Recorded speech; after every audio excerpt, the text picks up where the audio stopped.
Hello everyone, my name's Jim and welcome back to my movie Obsession, a place for film obsessives. And the new Joker movie has come out starring Joaquin Phoenix. Everyone's talking about it, so what I thought I would do is rank all the live action movie Jokers. So put a smile on your face and let's talk about the live action Jokers. So last place on the list, I'm going to put Jared Leto from Suicide Squad. An absolutely disgraceful performance. I find it funny, the performance. I feel like it's a car wreck performance. I love watching Jared Leto do the performance, I must say. It's just an absolutely shameful performance that's out of control, that has no quality control to it. And I feel sorry for the guy because he was never going to produce because he was cut to shreds in the movie.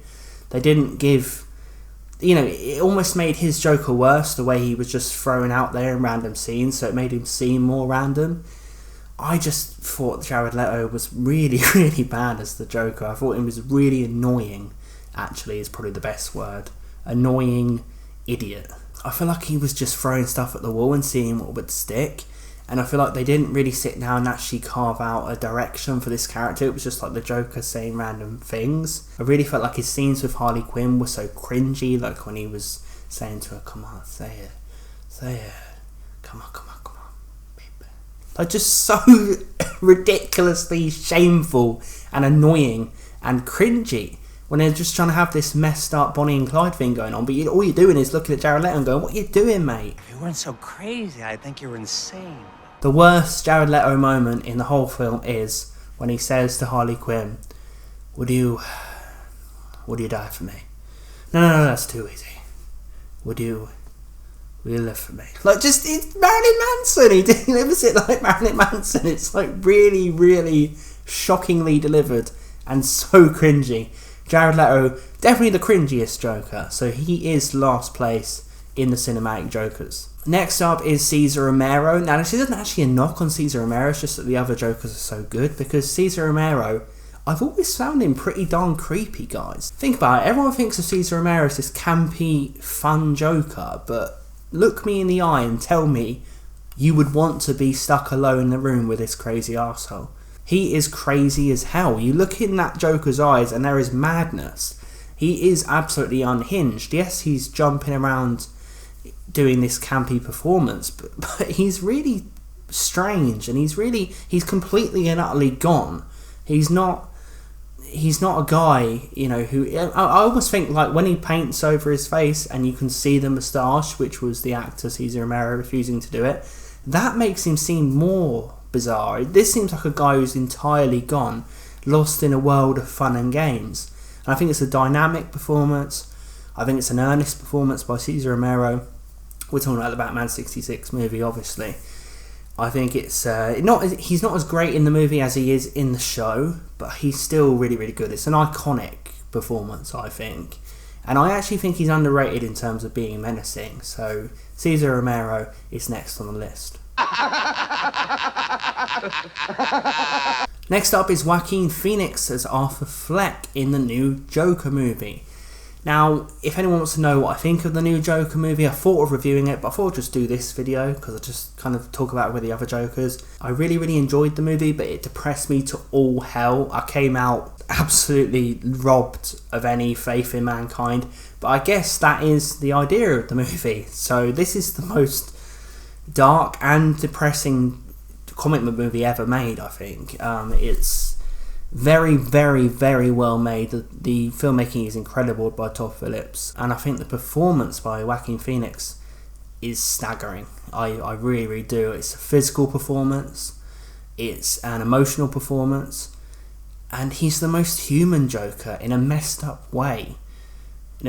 Arthur Fleck, despite him going down the road he goes, for a lot of the film he is human, and he's dealing with a lot of the human struggles we deal with, just dialed up to 100, obviously. Like, every fucker in this city hates Arthur and wants him dead. And the movie really does mess with your head because you don't know whether to sympathise with him, and it's just an expertly done movie.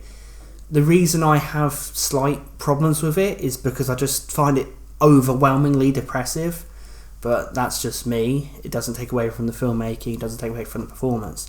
For him to completely embody it, for him to have all that physicality in the role, and all those little mannerisms, all those unique takes, everything that he does, it blows you away, it really does. And there's certain moments in the film where seeing the Joker on screen is so powerful, it's so striking. And this is a movie that makes you want to see more of this Joker, and it's such a shame that we never will, but it keeps you wanting more, and that's the essence of great art. You know, if they'd have had him come back and face Robert Pattinson's Batman, would it take away from the unique feeling that this movie has to just make him into the regular Joker? This movie really tries to stand on its own in all of cinema, I think. It's a very ambitious film.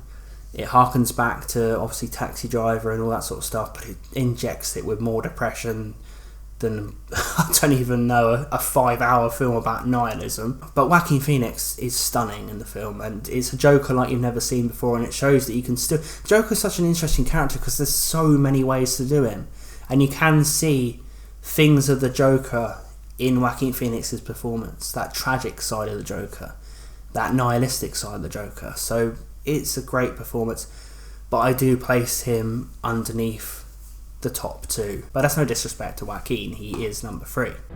Can you introduce me as Joker? Next up is Heath Ledger from The Dark Knight. Now this was a very difficult choice because everyone knows what number 1 is. But Heath Ledger, for a while, I was considering making him number 1. I think this is just an absolutely unbelievable performance.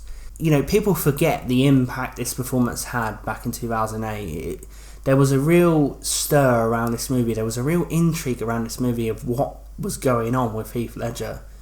And he threw himself into the most ambitious villain performance, possibly of all time at that point. It's a mysterious performance. It's an iconic performance.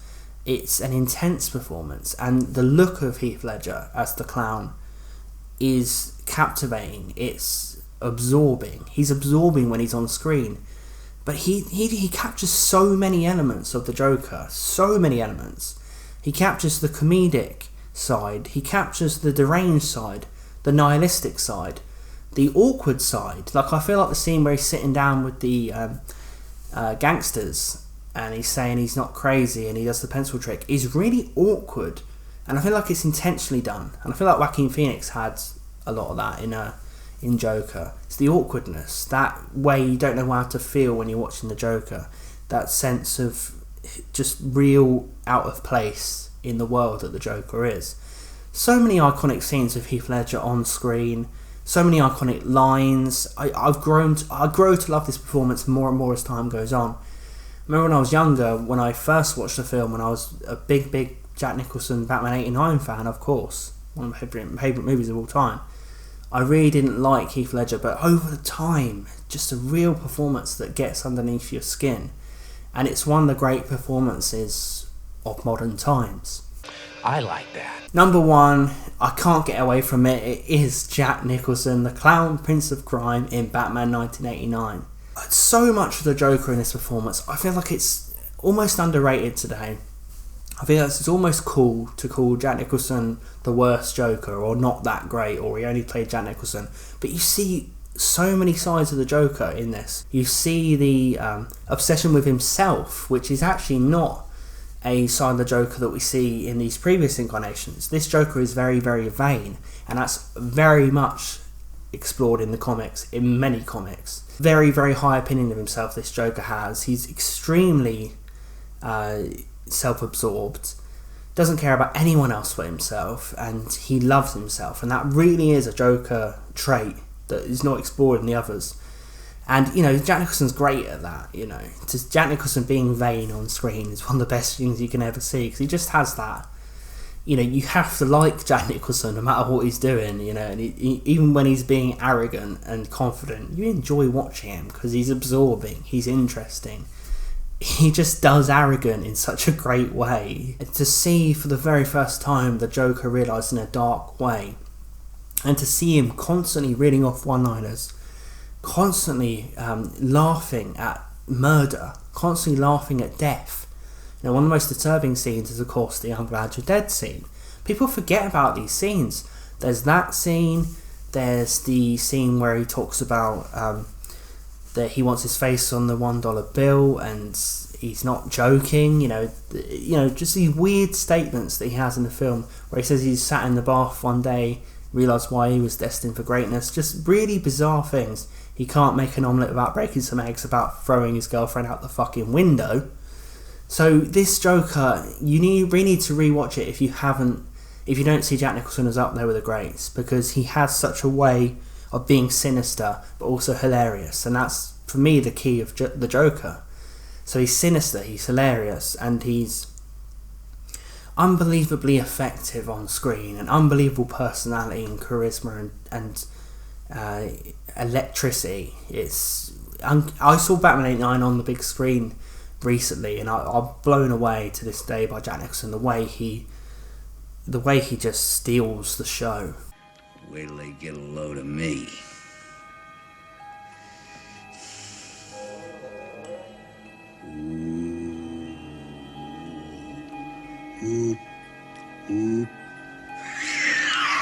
So that's my ranking of the cinematic Jokers, guys. Let me know yours in the comments down below. How would you rate the cinematic takes on the Joker? Who's your favourite? Who's your least favourite? Let me know in the comments down below. And what did you think of Joker? Let's talk about it.